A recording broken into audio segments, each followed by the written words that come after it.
Do keep your video on. Okay, now I need to say something about the recording. We will be recording this and it will be posted on YouTube so that people who aren't able to be here can access it for a month. So that's information really. So if you'd rather not be recorded, then you might want to just stay mute throughout. But that's a service that we're giving to everybody. Okay, before I start into all that technical stuff, the first thing I want to say is welcome to everyone. And it's so good to see you all here and to know that so many people wanted to take part in this. It's really great. So if, you know, the number of people who've actually registered for this is 140, which I think is wonderful. It's even more people than took part in the survey, which we're going to talk about later. So welcome to everybody. I'm holding the process, moderating the event, and I'm just going to say a few things before we start on the actual meat of the webinar. The first thing I'd like to do actually is to introduce the rest of the ethics committee. I'm Trudy Newton, you know that, I think. And I just want to ask the ethics committee members to speak up so that you can actually see them if you've never seen their faces before. Somewhere is Anna de Graaf, who is... Yeah, that's me. Hello. I'm one of the co-chairs. Bye. And Jan Grant is the other co-chair. Jan, say hello. Hello, everyone. Yeah, you have to speak, not just wave, because otherwise... Hello, everyone. You didn't make yourself apparent. Michelle is our wonderful technical person. I mean, she's a full member of the ethics committee, but her speciality is dealing with the technicalities. So yes, say hello. I'm here. Hugs from Brazil. Yeah, wonderful. And Tomoko Abe also is here, I can see. Hello from Japan. Tomoko. And Anne Tucker. There's Anne. Say hello to everyone. Yeah, hi. So we are the group who put this together and who organized the survey before it. This is an opportunity for you to actually see us all, and it's also a great opportunity for us to meet all of you. So just a couple of things I want to say about the process and how it's going to go before we start, so that it's all clear. I will in a moment run you through what the program's going to be, but before that, there's just one or two contracting things, please. I would ask you to stay mute unless you're actually talking, unless, of course, when you're in the small groups, then obviously you're all going to be talking to each other. I think it's nice if people are willing to keep their videos on. It's good to see faces, but obviously that's up to you. I just want to say a word about the chat. We're not going to use the chat for questions or comments or anything like that. I mean, fine if you want to just say hello to each other using the chat, but we're not going to be using the chat apart from one thing, which is when we're in the small groups, Michelle has organized it so that you can put up your comments or words. I'll be more specific about that as we get to the small group time, using Mentimeter. So she will put the link for Mentimeter in the chat. And when you're in your groups, somebody from the group can access that and put words or phrases on the whiteboard. Is that enough to say about that for the moment, Michelle? Yes. It's important when you receive this link from Mentimeter that you click in this link before you go to the breakout rooms. Then you have the page open in your computer. Oh, great. That's so efficient. Okay, so you'll be putting that in the chat at some time in a few minutes. Yeah. Okay. Okay, that's lovely. Okay, so just to complete the welcome, really, the idea of this is that we are making changes, as you know, in the way that the ethics committee works and what we do, and how we meet with the members. So this is part of your chance to come on board and be part of that process of looking at ethics in the ITAA, where we want to go and how we want to do it. So this is the first of what we hope will be a series of webinars when we'll be able to have maybe more specific topics that we're discussing. This time it's really about putting you in the picture and all of us being on board and working on this together. Just one thing I want to mention, actually, which I think is really great. When ITAA did that questionnaire as part of the branding exercise just a few weeks ago, when you were all invited to choose 6 words that expressed how you wanted the ITAA to be seen, ethics came out on top. In fact, it came out way, way on top, which I think is a real indicator of people's wanting to be part of an ethical process and wanting to be part of maybe culture change. I don't know, everybody will have their own ideas. But I thought that was something that's really well worth knowing, that ethics scored the highest of all those words that you were offered. And just to quickly run you through what we're going to be doing, the first thing is that we will be giving you some idea of the survey results. Anna and Jan will be talking you through a PowerPoint presentation, which kind of puts you in the picture of where we're coming from and how we want to work with you. And then also some headlines from the survey. Obviously, you know, it was really great to read the responses to the ethics survey, because people were so thoughtful and so detailed in their answers. And we have a great chunk of text, which it was really hard to turn into a few headlines, but we hope that we've done that. And as Jan and Anna go through it, they will give you a little bit more of the flavor of how the responses were. So we will have the presentation. We will then put you into small groups, which will be random small groups, because with this number, that's how we need to do it, really. And again, Michelle will take care of that for us. So hopefully we'll have about 20 minutes in small groups, and you will be able to post some of the results of your thoughts and discussions on the whiteboard, as Michelle has organized. Then we'll come back together and we'll look at what's gone on in that process and what you want to share with us. And then after we've had some discussion, then we'll go back into small groups and give you another question as a kind of rounding off. And then we will bring all that back together and have our final discussions together. Does that sound reasonably okay? So it's an opportunity. It's an opportunity that we've hoped to organize to involve everybody equally, and we will see what comes out of that. I'm just checking through my notes to make sure there isn't. So I've just remembered one thing that I'd like to mention to you. When we get to the end, you may have thoughts that you want to share with us, which we really don't have any further time for, or you want to maybe take a little bit more time to think before you share your thoughts. You will be able to do that on Facebook, and Michelle will give you details of that at the end. So we hope this will be the part of an ongoing conversation. And we can also give you dates of future webinars. Does that sound okay to be going on with? Any thoughts that you really need to check out with us before we start? Does it sound okay as a process? Lots of thumbs ups. Thanks, folks. Okay, so I'm going to hand you over to the time with Anna and Jan, and looking at the PowerPoint, and just want to lead into that with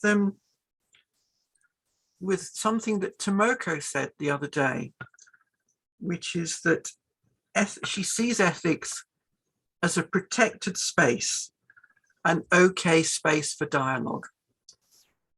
And that's how I like to think of our process this morning, that this is our space to talk about whatever we want to talk about in this context.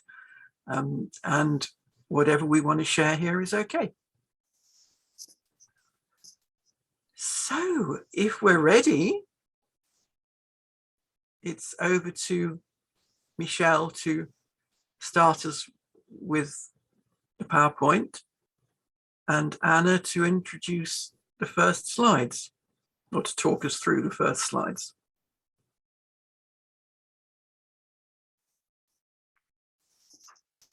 Where is Anna?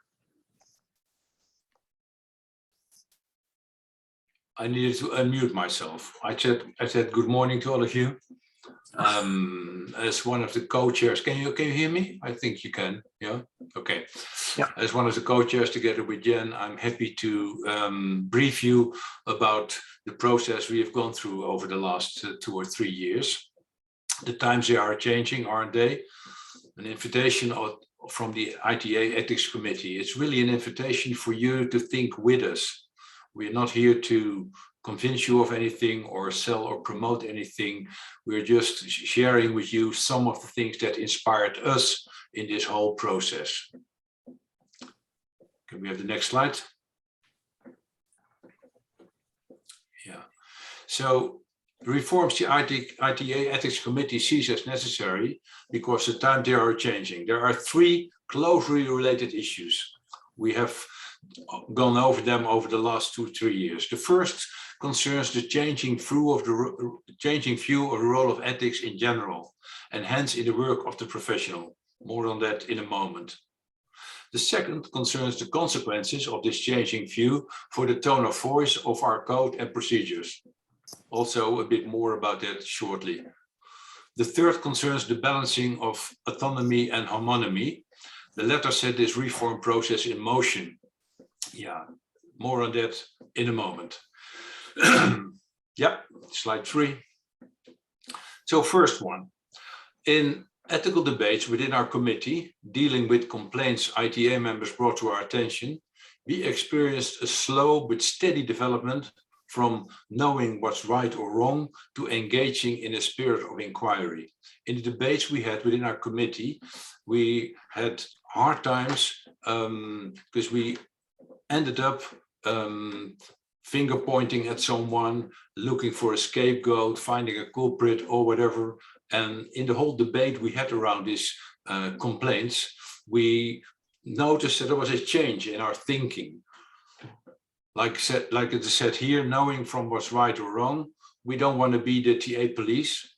We want to engage in a spirit of inquiry so that learning and development can occur. Yeah, next. We were very much inspired by the words of Dr. Leslie Brissett. He is one of the secretaries of the London Tavistock Institute, and he is trying to capture the zeitgeist. And he says, the adversarial system of winner takes all, or first past the post, may be relics of a mindset that seeks isolation and victory, requiring an either-or mentality. And then he asked this very important questions. Are we ready to engage in a thoughtful both-and mindset? One that seeks to explore the volatility, uncertainty, complexity, and ambiguity of our contemporary world. Yeah, this is called fuga. Another inspiring quote is from Jean-François Lyotard. He is a postmodern philosopher, and he is of the opinion that absolute systems, including ethical ones, have historically proven that they always led to suppression of dissident elements. We are inspired by the former president of the Czech Republic, Václav Havel. Václav Havel has suffered enormously under the communist regime in his country. Yeah, he was taken into custody for several times, spent years in prison, and he said after the wall came down, he said, please look for the proximity of people who say they are searching for the truth, and avoid the proximity of people who says they found it. Yeah, we found that quite inspiring. So the second issue, less parent and more adult. Thinking about the consequences of this change, from knowing what's right or wrong to engaging in a spirit of inquiry, we asked ourselves, wouldn't ethical debates be better if they were open and ongoing? For us, the goal of any ethical debate is not to find out what's right or what is wrong. We'd rather have an objective to create awareness about the choices we make, even when they are unethical. And by doing so, create opportunities to grow and learn. And that's quite a paradigm shift in looking at ethics. And this is for you to discuss in the breakout rooms in a moment. The consequence of this is that the somewhat parental tone of voice of the wording of our complaints procedure and our code of ethical conduct needs adjusting to bring in the change from less assessing to more exploring.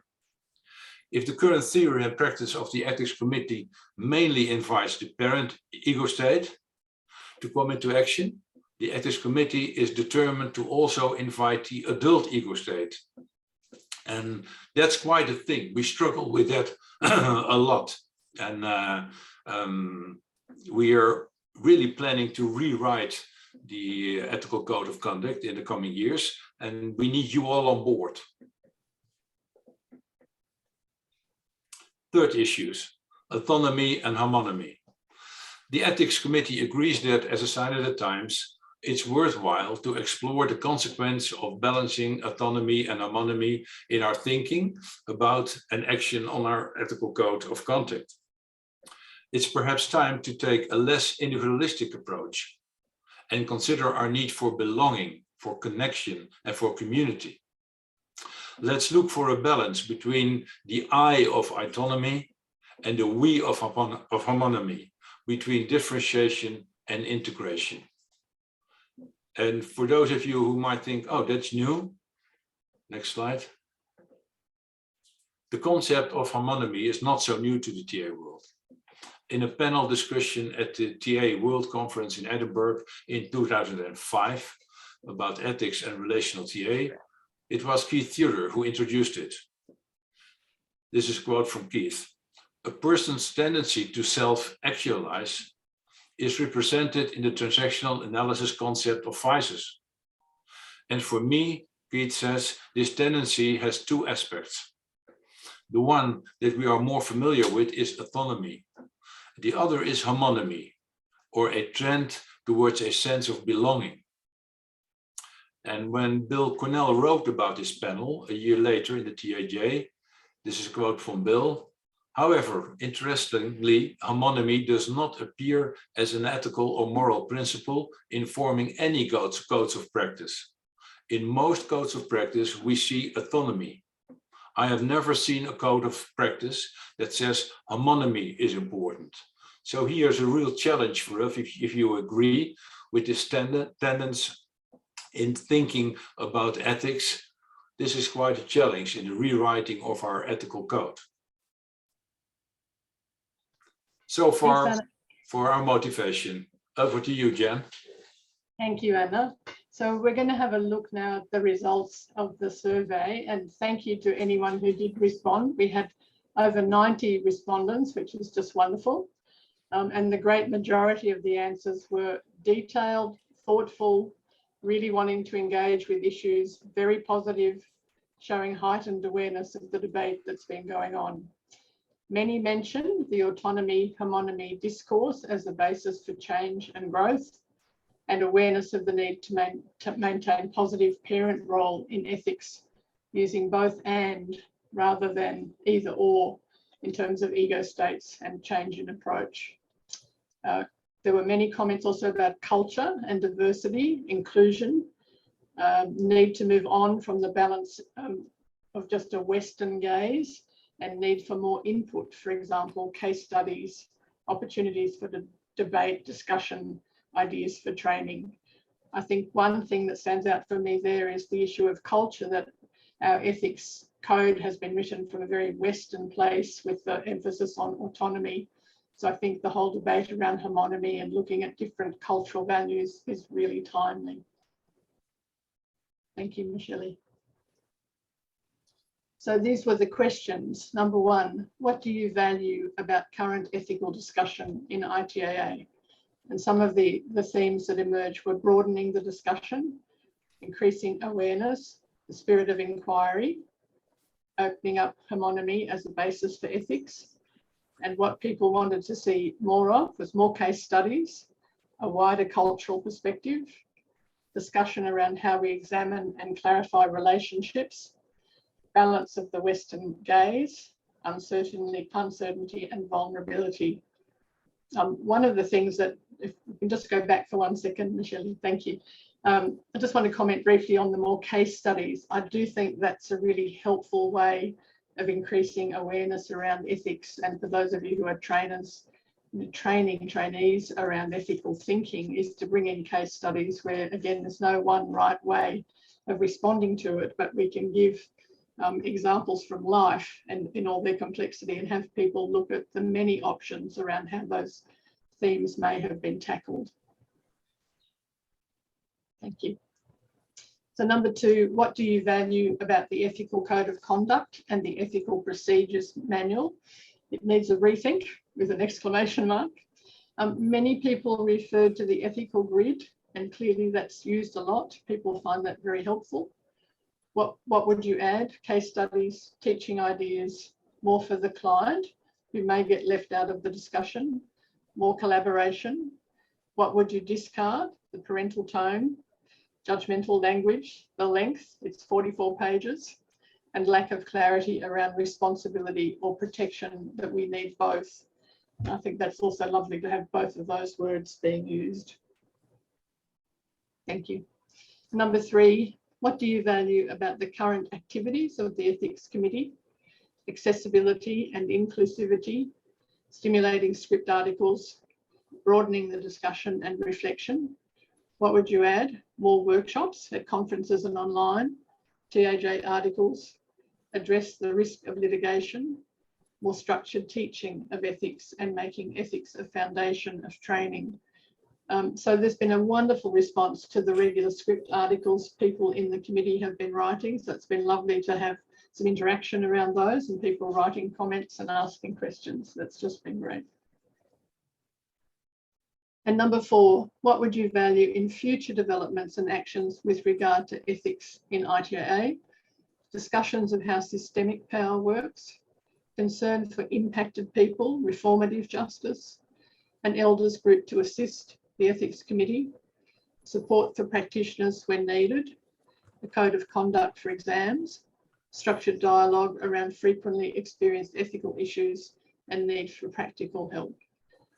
So I think one thing there that seems very important to me is looking at the impact when ethical harm has been done, and looking at the impact on people and how do we make amends for that. So another word often used for that is restorative justice, and I think that's a wonderful principle to bring in. Thank you, Michelle. Thanks, Jan. Okay, we'll go back to in a moment to the slideshow, because now it's your opportunity to reflect on that in small groups.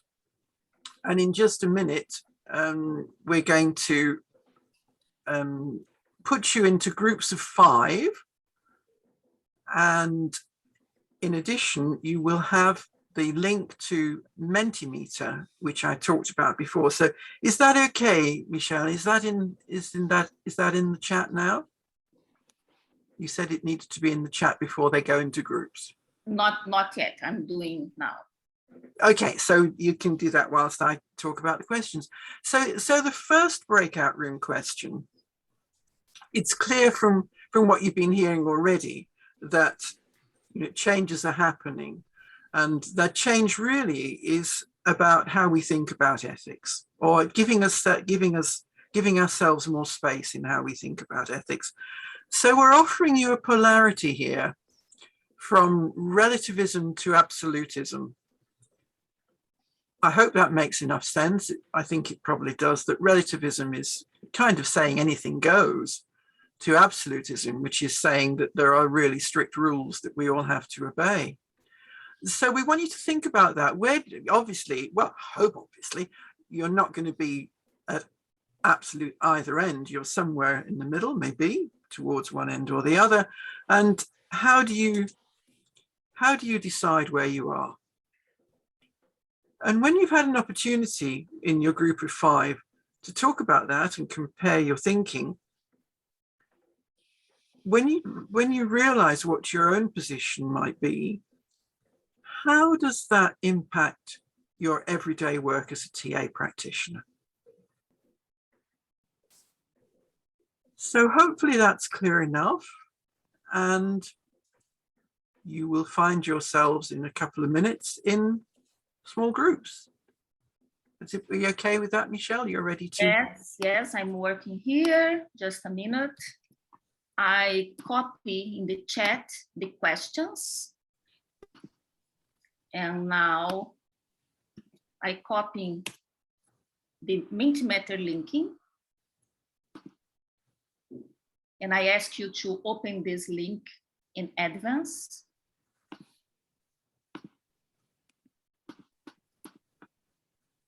Do you want to say a word about how they use it? Is just open the link and write your comment. When you write, I will see the sentences here. Yeah. Great. And then you'll be able to share that with us by sharing your screen later. when we come back together. Absolutely. Fantastic. Yeah. Just okay. I'm organizing here the groups.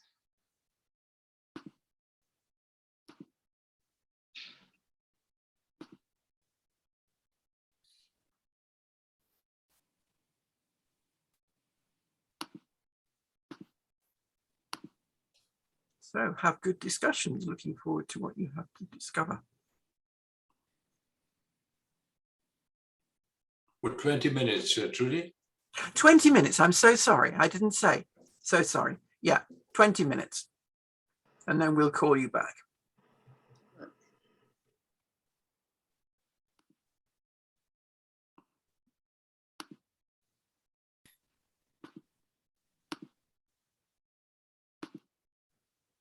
Just more few seconds, please.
Who will take care of the time? 20 minutes? So is that the way it's set up? No, we need to take care of the time. Okay. I didn't. Well, I'm not joining a room. Yes, yes, I know. So we can call them back after 20 minutes from here. Okay. I think Anne and Tomoko have joined rooms.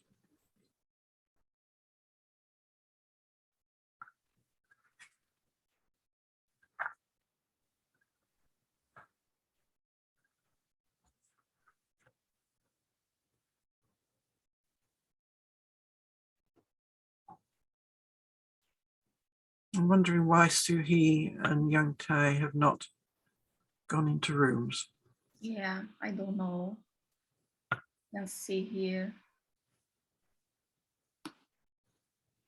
Hi, It so might have chosen not to.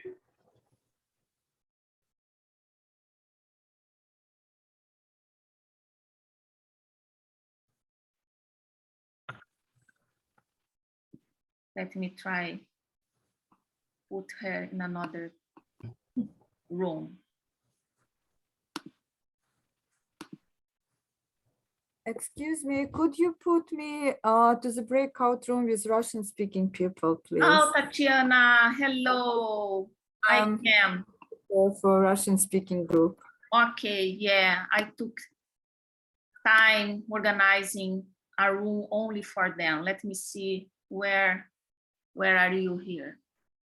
With Maria Petrova and Yeah, no, the group is ready. I'm finding your name here. Good to see you today. yeah, great to see you too. Okay.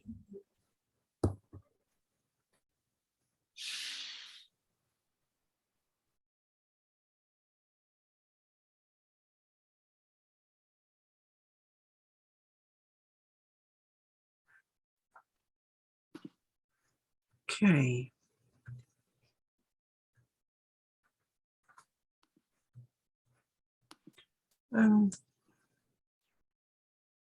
Yeah, I took some time organizing the Ukrainian people.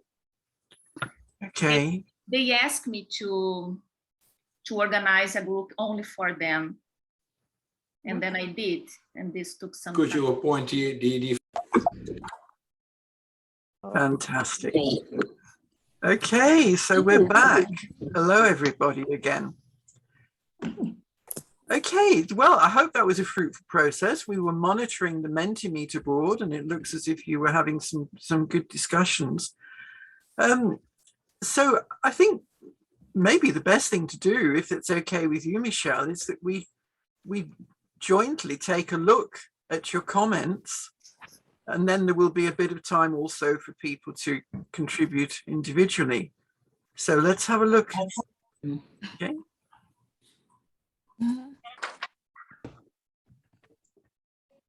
Okay. Michelle, is that 25 at the bottom saying that there's 25 pages or 25 comments? 25 comments. 25 comments. Okay. Okay. So let's just take a minute for us all to read that. If you can maybe do it screen by screen, Michelle.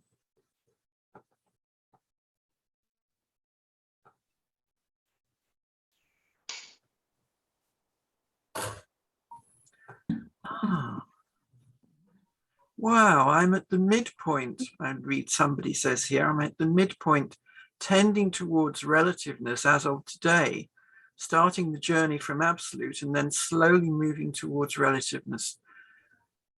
I find that really interesting. Maybe we'll come back to that. Someone else saying I'm somewhere in the middle.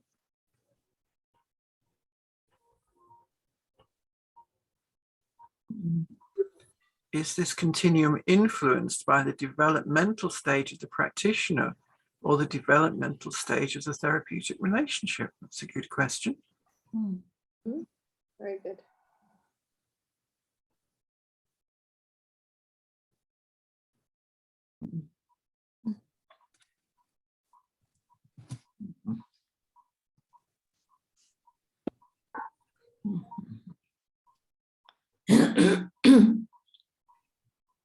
Okay.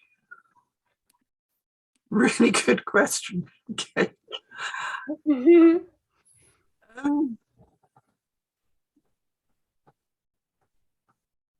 Okay.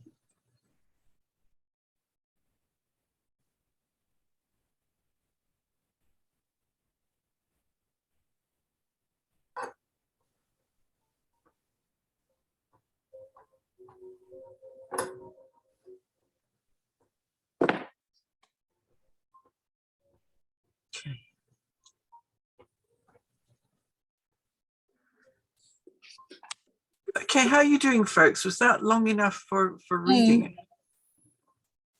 Okay, what I'm going to pick. Oh, sorry. Can we have the board back, Michelle? Can you do it again? Sorry. What I'd like to do, I'm not sure whether this will work. I'd like to ask for people who made a couple of comments to say a little bit more about it. So if can you a little bit further up to the top, there was one that oh yes, I'm at the midpoint tending towards relativeness as of today. Could you move down a little bit? Just a bit, thank you. Starting the journey from absolute and then slowly moving towards relativeness. That's one that I picked out. And I wonder if somebody would like to say something about that. Maybe the person who wrote it, but maybe somebody else. Would somebody be willing to comment? So what I meant was that when I started my journey as a practitioner, I was more rigid as to this is right, this is wrong, this is the principle, these are the ethics, and there was no other way. And then after, as I made more mistakes and learned from my mistakes in my supervision, I realized that it's not so absolute. We need to take into account the cultural context and, you know, the context of the client. And then it became, you know, more, now I'm learning to be more in relativism. Okay, I'd like to ask you, can you say a little bit more about what enabled you to move rather than stay in one place? What was it that encouraged you to move further along the polarity? Mira. So yeah, it's basically to because I had a few experiences and I realized that I was rigid and I kind of not really it wasn't much in the service of the client. It was more of my own rigid thinking of, no, this is the way, only way. So. And you mentioned that supervision was really helpful to you in. Absolutely, Yeah. absolutely. And my own script of fair, unfair, right, wrong. So that also has influenced, yeah. Good point. Okay. So anybody like to follow that? Just listening to what Mira was saying, what does that do for you, Joe? Oh, well, just a spontaneous sort of response.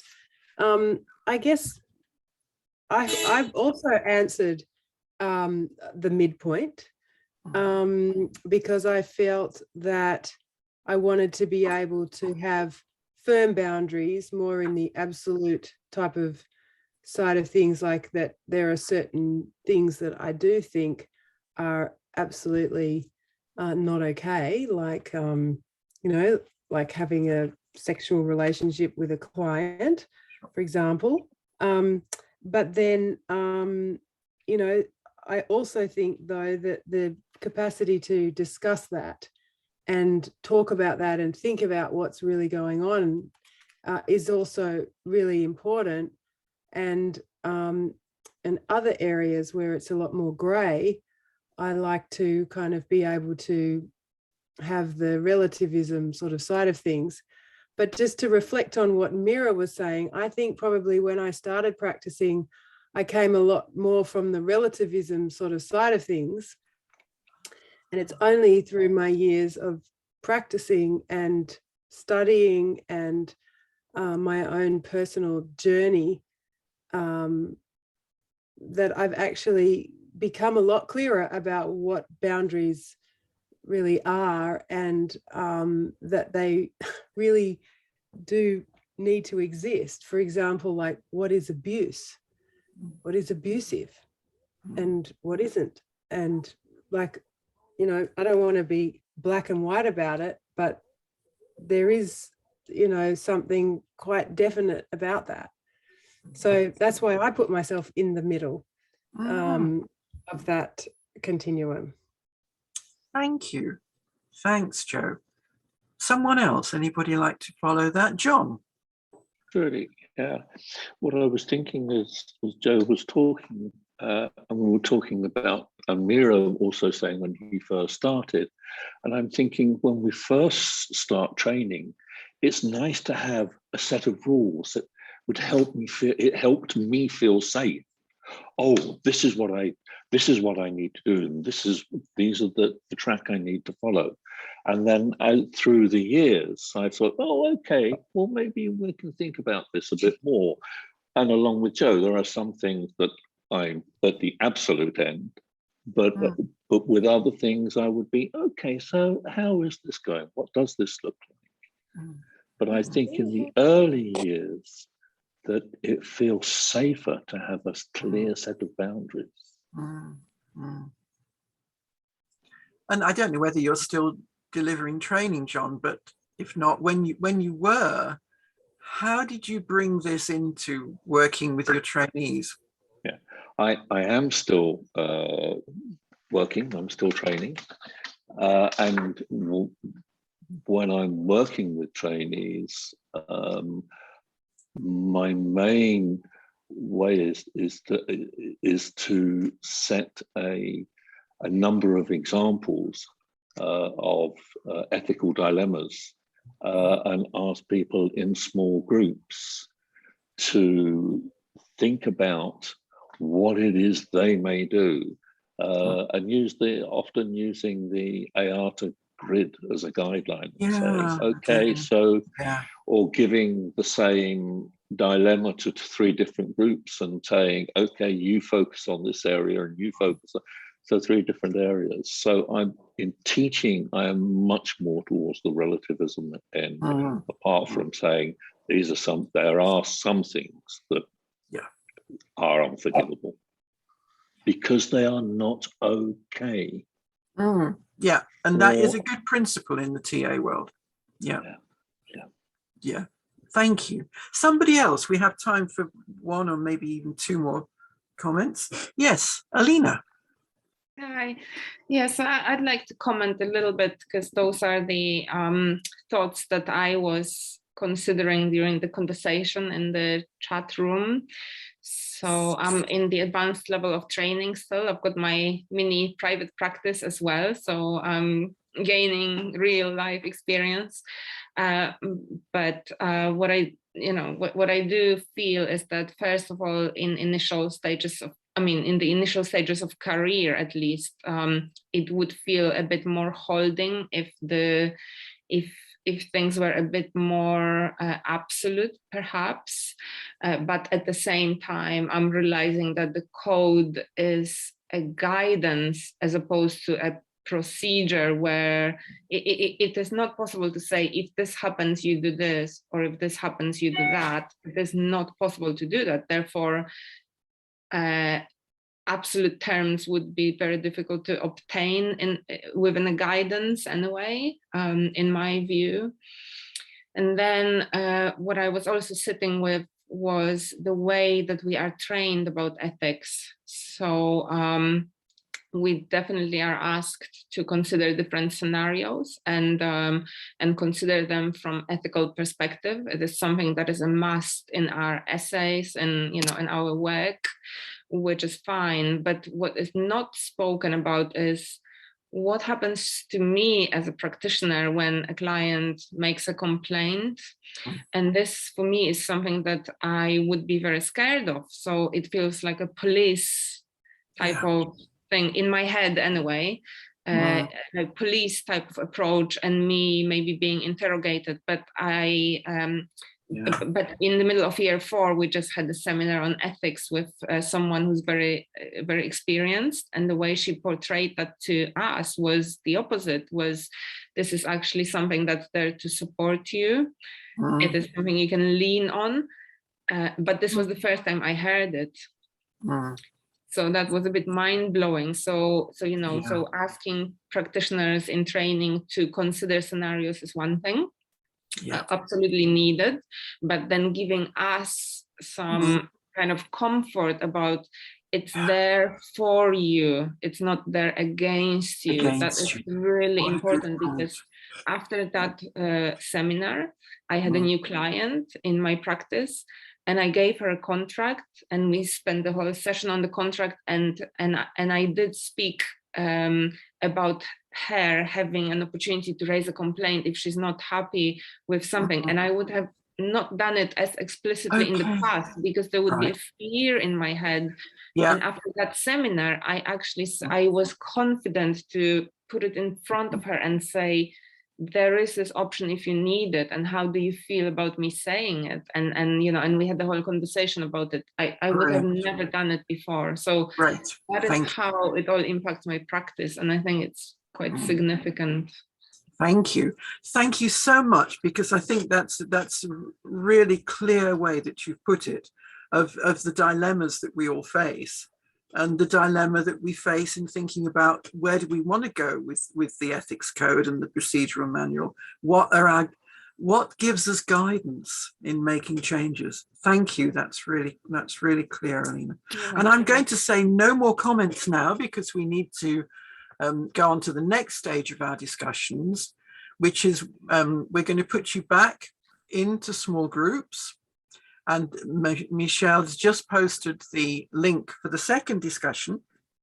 And this is brilliant. Thank you so much. What does it mean for you as an ITAA member for an ethical dialogue to be open and ongoing? So that's your task for the small groups this time. And this time it will be 15 minutes, and then we will come back together to see what we've learned. Is that okay? Off you go. Oh.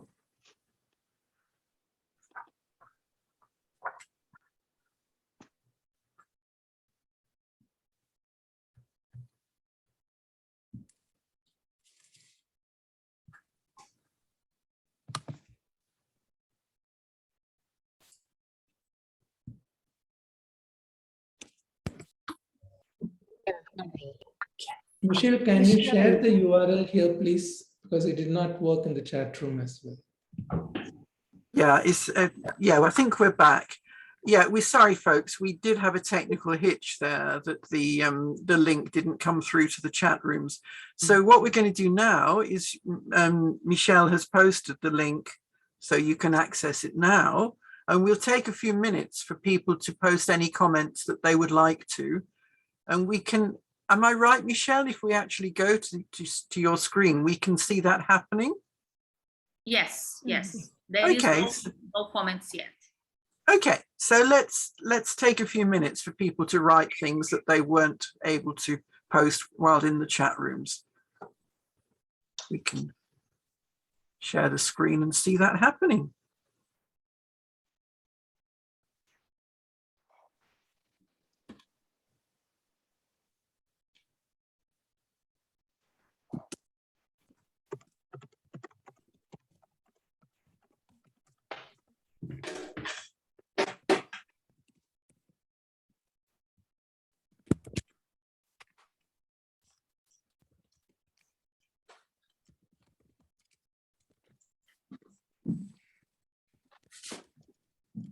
So how does that work, Michelle? If we go to present, do we see the comments that people have done? I think there is no comment yet. Oh, okay. Shirley, I posted a comment in the Mentimeter when I was in the breakout room.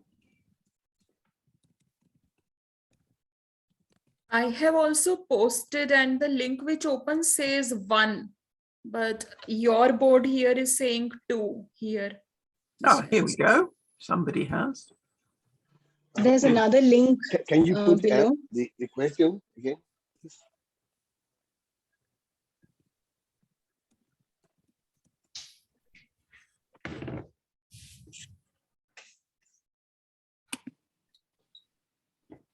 Can you share the question, please, on the screen, so we can see it?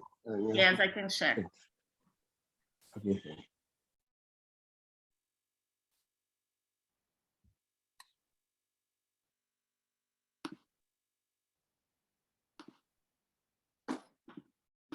For those who are finding it difficult, just when you follow the link after a bit, there comes in the header a link to get to the second bit that Michelle is sharing now.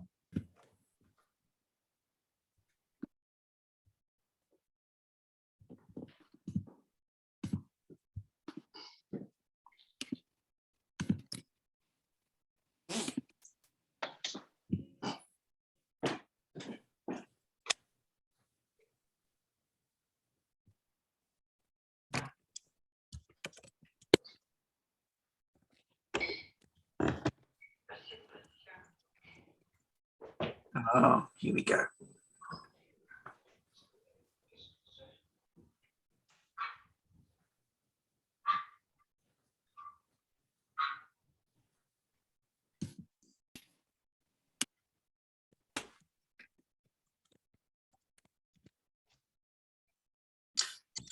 Yeah, I think okay. I'm very aware of the time. And it's really good to have these comments. And by the way, I think somebody already asked Michelle, we will be able to keep these, we will be able to use them in our discussions. And also we'll be able to share them back with all of you and all the membership maybe through a script article. Yes, it's possible. Okay. Okay, obviously some of the comments aren't showing, but let us. Okay, but keep trying, folks, and I hope that that's going to work out as we go. You might scroll down a bit. Yeah, that's better. Yeah, That's good. Yeah.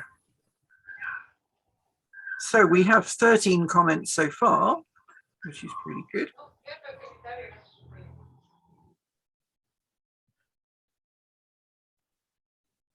Yeah, some really good questions and comments here.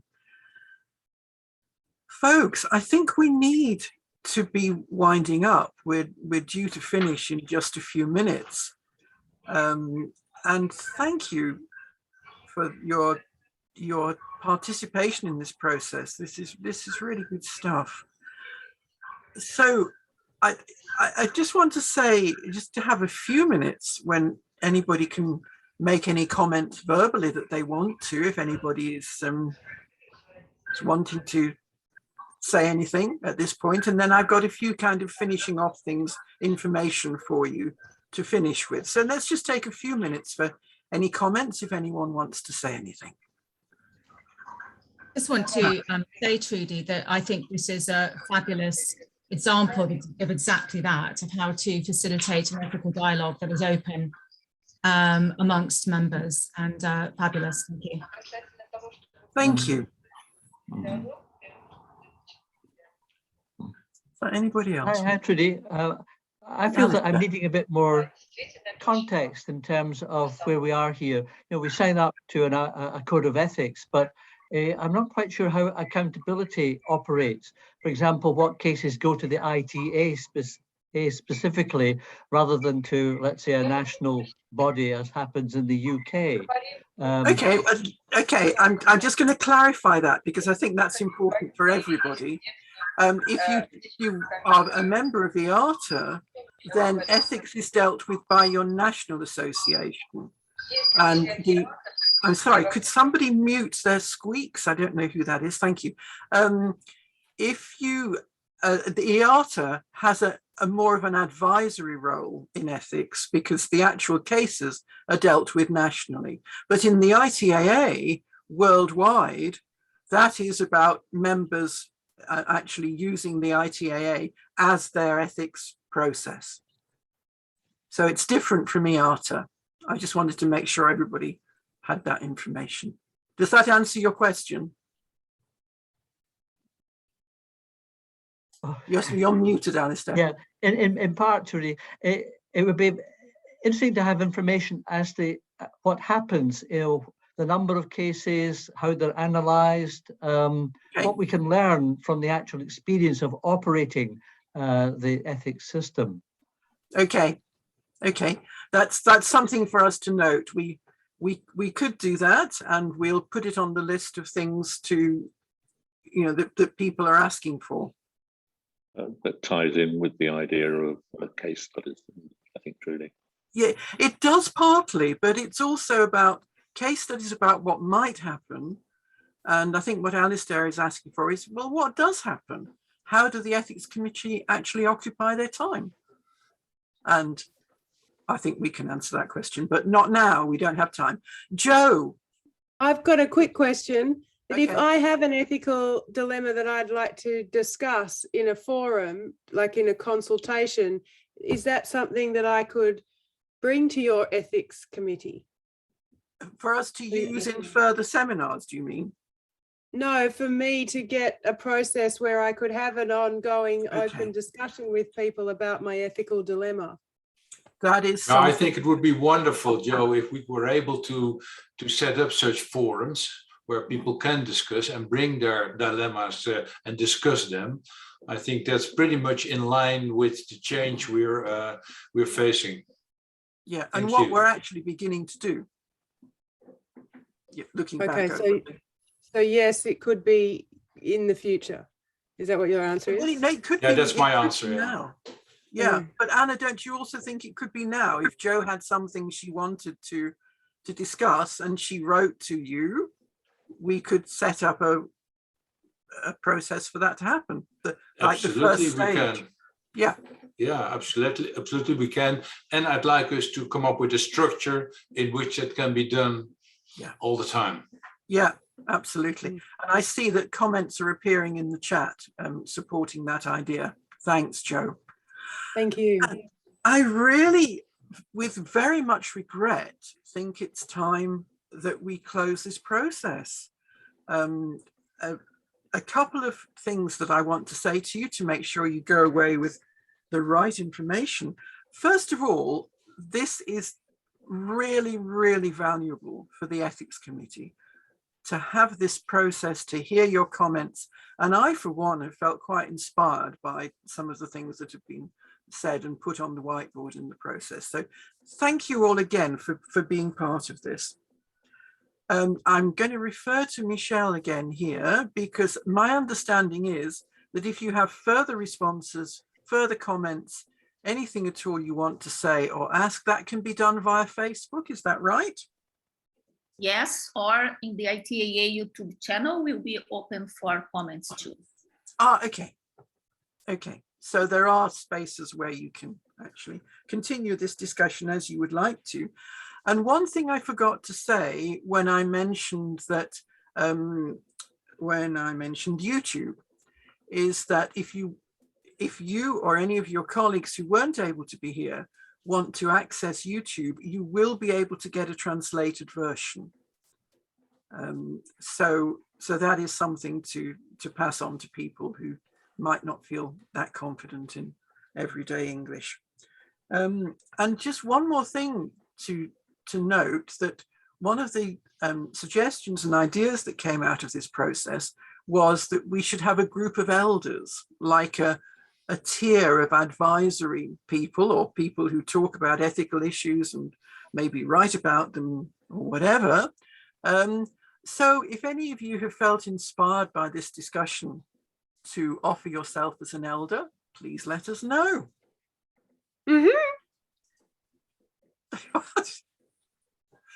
Okay, and there's no age limit.